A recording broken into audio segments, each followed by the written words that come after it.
Ketika Ruslan Buton mengeluarkan statement pidatonya, apa itu bisa dikatakan makar? Kenapa Ruslan Gustom yang ditangkap?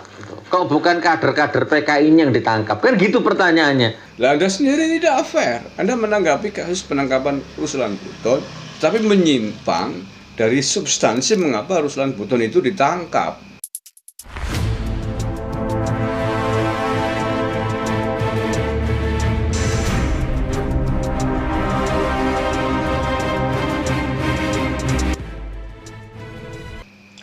Assalamualaikum warahmatullahi wabarakatuh. Bismillahirrahmanirrahim. Alhamdulillahirabbil alamin. Allahumma shalli ala sayyidina Muhammadin wa ala alihi wa sahbihi ajmain. Amma ba'du. Saudara-saudaraku yang saya cintai, yang saya banggakan, pada video kali ini saya ingin menanggapi statement yang disampaikan oleh Ustadz Abdul Somad dan Rafli Harun serta Nur Sukik Raharja. Jadi dalam sebuah wawancara jarak jauh antara Ustadz Abdul Somad dan Rafli Harun, diantaranya membicarakan terkait dengan penangkapan Ruslan Buton, tentara pecatan yang hari ini ditahan di Mabes Polri karena agitasi surat terbukanya yang dinilai menghina Presiden, membuat keonaran, dan menyebarkan berita bohong. Nah, akan tetapi apa yang ditanggapi oleh Abdul Somad dan Rafli Harun serta Nur Sukik, saya lihat menyimpang dari substansi kasus sebenarnya. Baik yang disampaikan oleh Abdul Somad maupun Nur Sukik ini berbeda dengan kasus yang sebenarnya dihadapi oleh Ruslan Buton. Jadi Abdul Somad dan Rafli Harun dalam sebuah wawancaranya itu di akun YouTube-nya Rafli Harun, ya, nanti bisa dicek. Itu di situ Abdul Somad bertanya kepada Rafli Harun tentang penangkapan Ruslan Buton. Yang ditanyakan oleh Abdul Somad bahwa apakah mengkritik presiden, mengkritik kebijakan presiden bisa dianggap makar gitu. Nah, oleh Rafli Harun juga ditanggapi mentah-mentah tanpa melihat latar belakang ditangkapnya Ruslan Buton. Ini kan seolah-olah disengaja menyimpangkan informasi yang sebenarnya. Bang Refli tidak takut nanti kalau dituduh makar? Ya, kan saya orang hukum, Tad. Ya, saya kan tahu batas-batas di mana orang bisa dikatakan makar dan tidak makar, kan? Sepanjang kita menyatakan sesuatu itu tidak boleh dilarang. Ketika Ruslan Buton mengeluarkan statement pidatonya, apa itu bisa dikatakan makar? Ya, pendapat saya tidak, jelas tidak. Kenapa? Tadi kan dikatakan orang menyatakan pikiran dan hati nurani itu tidak boleh dilarang. Nah, persoalannya adalah ayat-ayat konstitusi itu yang saya bilang pasal 28E ayat 3 itu sering dipatahkan dengan undang-undang ITE. Kecuali Ruslan Buton itu dia berkonspirasi, mengumpulkan orang, lalu kemudian berpikir bagaimana memecah belah, bagaimana melakukan agitasi, lalu kemudian merebut senjata dan lain sebagainya. Itu baru makar. Gitu. Kerisauan Ruslan Buton itu kan ketika melihat TKA, Bang Rafli.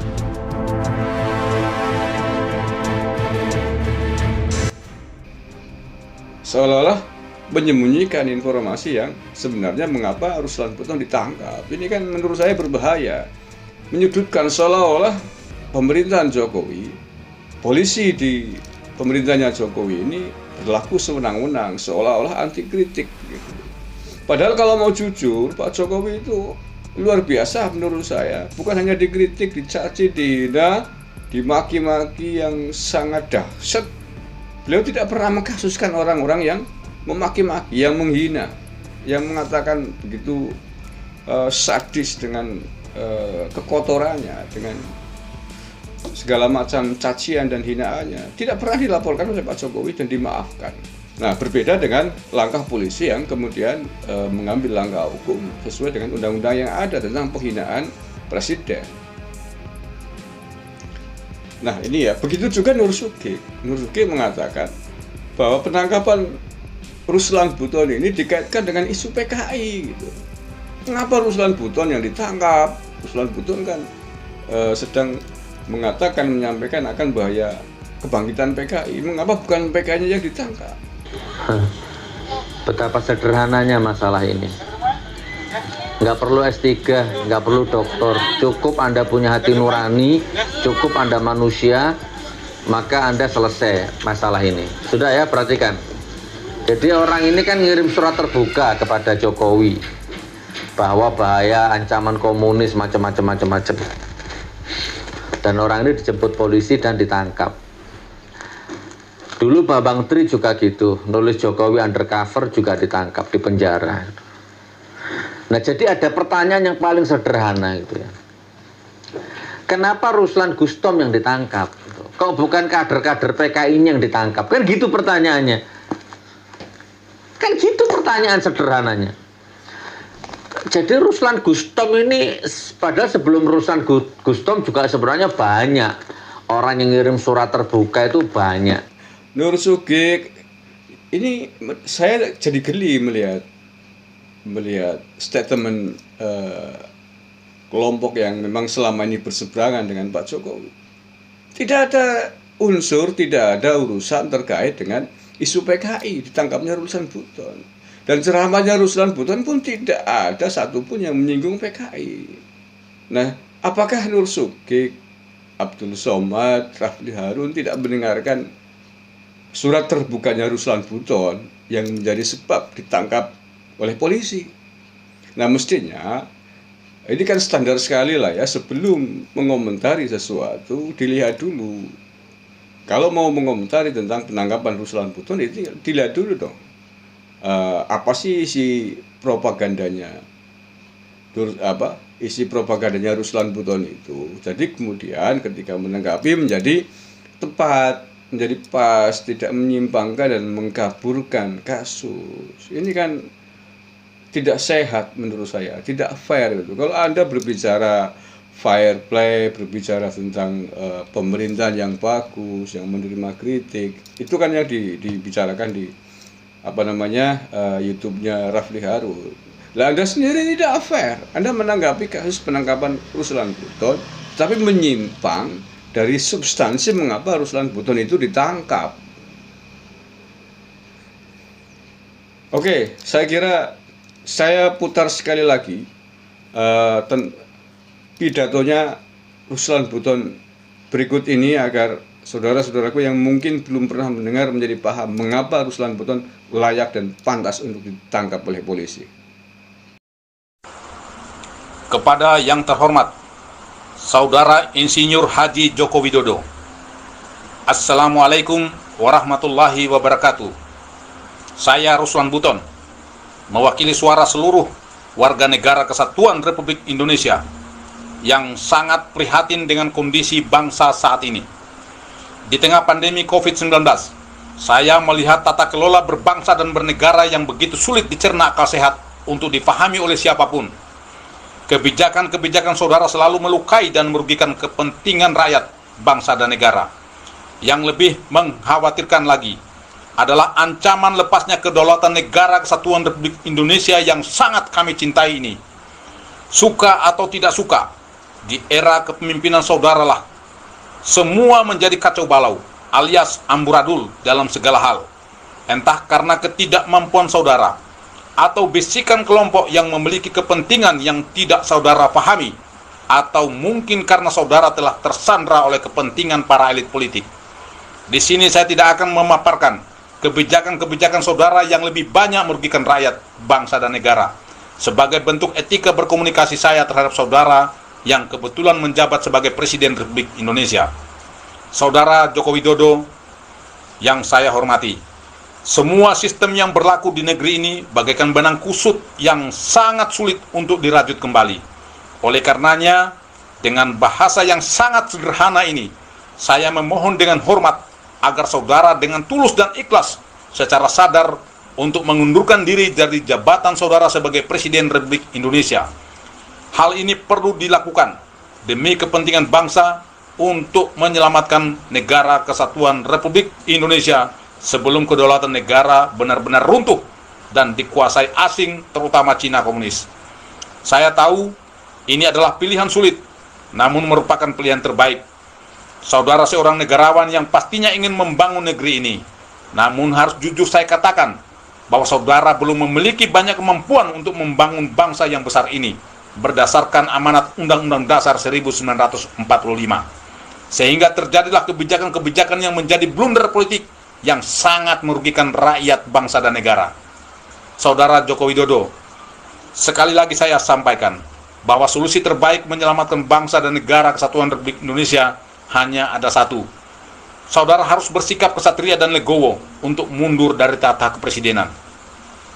Namun bila tidak, bukan menjadi sebuah keniscayaan akan terjadinya gelombang gerakan revolusi rakyat dari seluruh elemen masyarakat, seluruh komponen bangsa, dari berbagai suku, agama, dan ras yang akan menjelma bagaikan tsunami dahsyat yang akan meluluh lantakan para pengkhianat bangsa. Akan bermunculan harimau-harimau, singa-singa, dan serigala-serigala lapar untuk memburu dan memangsa para pengkhianat bangsa. Sesuai amanat Undang-Undang Dasar 1945 pasal 1 ayat 2 yang mengatakan bahwa kedaulatan adalah di tangan rakyat dan dilaksanakan menurut Undang-Undang Dasar. Saudara Joko Widodo, lengsernya Jenderal Besar Soeharto bisa menjadi sebuah acuan atau referensi untuk saudara lakukan. Sebagai seorang negarawan, beliau dengan legowo menyatakan mundur dari tahta kepresidenan demi menghindari pertumpahan darah sesama anak bangsa. Dan saya berharap saudara juga bersikap demikian, sehingga saudara bisa menghindari potensi pertumpahan darah antar sesama anak bangsa. Ketika Pertiwi memanggil, maka kami akan menjadi garda terdepan untuk menyelamatkan negara kesatuan Republik Indonesia. Kendari, 18 Mei 2020. Ruslan Buton, Panglima Serdadu Ekstrimatra Nusantara. Nah jadi substansi mengapa Ruslan Buton ditangkap oleh polisi adalah satu, karena dia menyebarkan berita bohong. Yang kedua, menyebarkan ujaran kebencian terhadap pemerintahan sah. Dan itu memang fakta kok. Sangat merendahkan martabat presiden, menghina presiden. Yang kedua, mengagitasi publik, mengancam akan terjadi revolusi kalau Pak Jokowi tidak mundur. Ini kan menimbulkan keonaran. Itu, jadi tidak ada hubungannya sama sekali dengan kasus PKI dan kasus makar. Sekali lagi, Pak Abdul Somad Sugik-Nur, penangkapan Ruslan Buton tidak ada urusannya dengan PKI dan makar, tidak ada. Silakan dibaca lagi berita-berita yang memuat tentang penangkapan dan penahanan Ruslan Buton. Nah, kalau Rafli Harun berbicara tentang kebebasan berpendapat di era demokrasi ini, semua orang tahu, semua orang bisa menilai bagaimana sabarnya Pak Jokowi, bagaimana yang tidak sabar justru para pendukungnya, para pengikutnya. Bahkan kalau menurut saya Pak Jokowi terlalu sabar, terlalu legowo, terlalu lemah bahkan kalau menurut saya. Orang-orang yang sudah jelas menghina begitu, mencaci maki, masih dibiarkan kok. Masih ingat kasus Bahar Smith kan? Seperti apa hinaan kata-katanya kepada Presiden Jokowi secara pribadi, bahkan sampai ke fisik. Itu tidak dikasuskan oleh Pak Jokowi kok. Kalau kemudian Habib Bahar ditangkap, ditahan, dan dipenjara bukan karena urusan itu, tapi karena urusan kriminal, menganiaya 2 orang remaja. Itu ya. Jadi tidak ada hubungannya dengan penghinaannya Pak Jokowi. Ini kan luar biasa. Coba kalau itu di era Orde Baru, udah nggak tahu apa yang akan terjadi dengan Habib Bahar. Saya kira itu ya vlog singkat saya video kali ini menanggapi tentang statement perbincangan Ustadz Abdul Somad dan Rafli Harun serta Sugeng Nur Raharja terkait dengan penangkapan dan penahanan Ruslan Buton. Kita yang adil lah kalau menanggapi sesuatu, kita mengomentari sesuatu, lebih baik didengarkan dulu, dibaca dulu kasusnya dari A sampai Z agar statement kita, tanggapan kita juga nyambung dengan konteks yang ada, tidak menyimpang, tidak ngarang. Itu kan namanya ngarang, mengkaburkan, menyesatkan umat, menyesatkan publik yang tidak tahu. Karena itu, terima kasih. Kalau lebihnya mohon maaf. Rabbana atina min ladunka rahmah wa hayyi lana min amrina rasyada. Billahi taufiq wal hidayah wa ridha wal inayah. Assalamualaikum warahmatullahi wabarakatuh.